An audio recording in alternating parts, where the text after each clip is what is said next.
one thing the thing I'm most proud of about the time at SkyBet is so many people I bump into now say that it was the best place they've ever worked, and they really enjoyed their time there. And I think we genuinely did create a great culture. When I first took on the role at SkyBet, I wrongly thought that, as long as I got myself involved in as many of the key decisions as possible and played a role in making those decisions, that we would be a successful company, because I thought of myself as a clever bloke that, I had quite an academic background, and I thought I was in this industry that needed to be sort of digitized, and that was my sort of single-handed job to push that through. That unsurprisingly didn't work, and for the first couple of years in that role, I wasn't successful at all.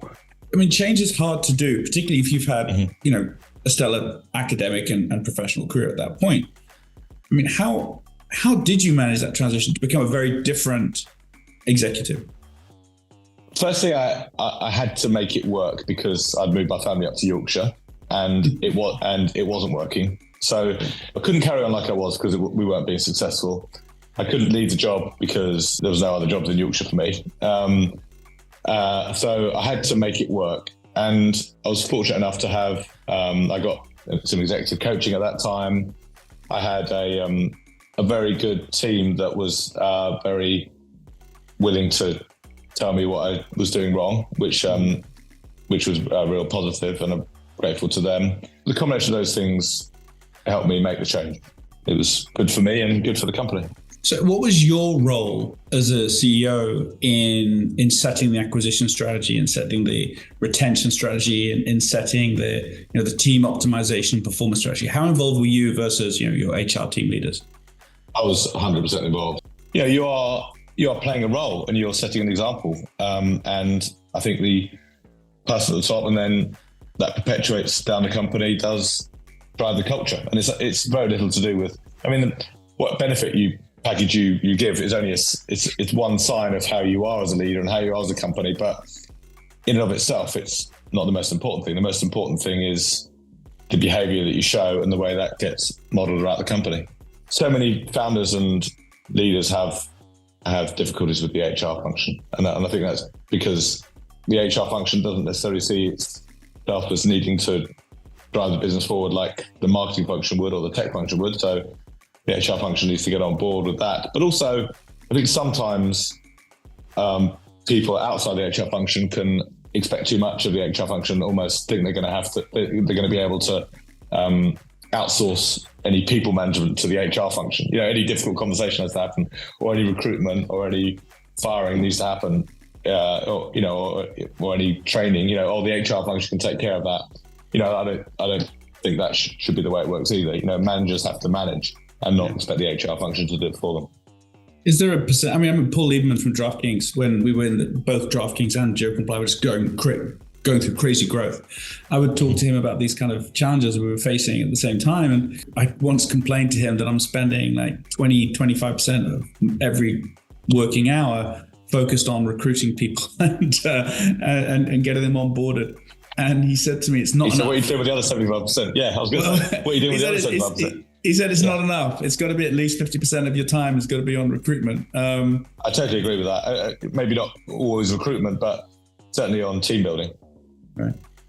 When you look at your conversion after the first 2 years to the period afterwards, the really successful period, was it like an 80-20 sort of switch where you went from spending like 20% of your time on sort of people matters to like 80% of your time people matters? Was it something like that?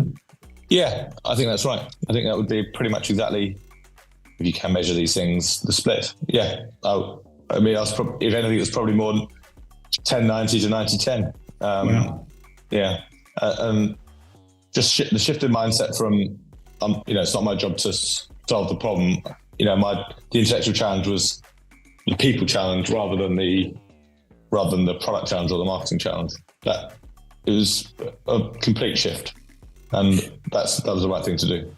In my mind, the success you had at SkyBet, you became the UK market leader, right, for betting and iCasino, right? Yeah. And you were doing that against Ladbrokes, William Hill, Bet365.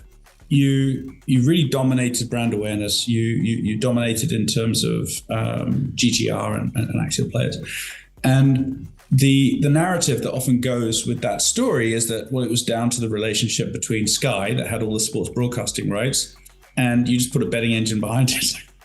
Yeah. And I think the funny thing is, because you and I, we were there at the very early days of that conversation. That was the original strategy, right? What could possibly go wrong? And I wonder whether actually the reason that it worked, because it didn't work at Sports Illustrated, whatever it is, didn't work at Fox Bet, but it did work in SkyBet. But it didn't always work. It didn't work for a long time.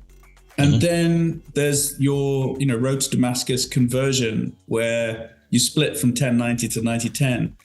And then SkyBet worked. And the bizarre thing is you can read any Morgan Stanley, Jeffries analysis you want, and they don't really say that the success of SkyBet was down to a focus on people. They say it's, media rights, broadcast, audience, betting. Fantastic. I mean, what are your, that's my slightly controversial view on it, but what's your perspective? You lived it, so what do you think? I think you're mostly right, to be truthful. You can't totally separate everything because we shifted the focus to people, and that meant that there were many more motivated and people with the right attitude. There were many more people in the company that then developed the relationship with Sky.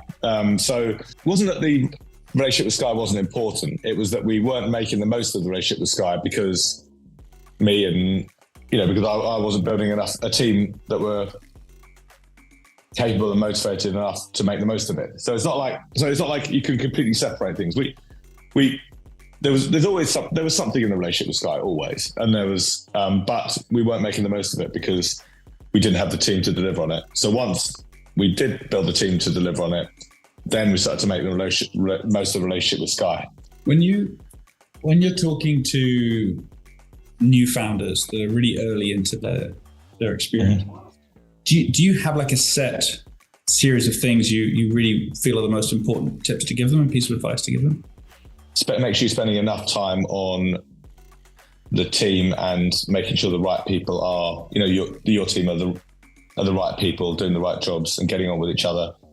I think it's easy in a small company to get really dragged into either fundraising or marketing or product and crowd out the people that could be doing those things for you, or if the people aren't there, diving in to do it yourself rather than spending time recruiting or developing people that could be doing that for you.